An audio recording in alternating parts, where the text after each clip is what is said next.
भगवान चवनि था ब्रह्मा जी के पुट जेको माण्हू सदा विशेष करे एकादशी ते त भागवत कथा जरूर ॿुधणु खपे। उन जो वधीक कोई लाभ न थींदो आहे।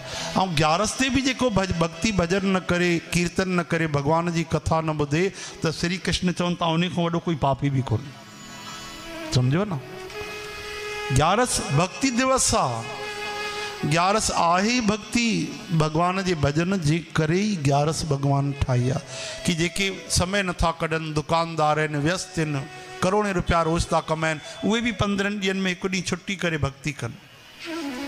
संत चवनि था पहिरियों संडे हॉलीडे न हूंदो, एकादशी हॉलीडे हूंदो। संडे त पोइ जॾहिं असांजो इहे सभु अंग्रेज आया त उन्हनि संडे लागू करे छॾियो। पहिरियों थोरी न आर्तवार ते छुट्टी हूंदी, 11 ते छुट्टी हूंदी।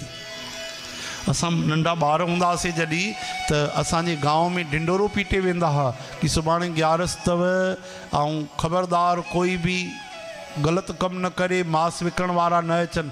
कसाईअ खे मना करे छॾींदा, कसाई न ईंदो। चओ हरे राम। ॿारनि खे 11 यादि ईंदी, ब्राह्मण देवता ॿुधाईंदा अॼु कॾहिं 11 हली थी वञे पतो ई नथो पए, सत्यनारायण कॾहिं पतो ई न आहे। चओ हरे कृष्ण।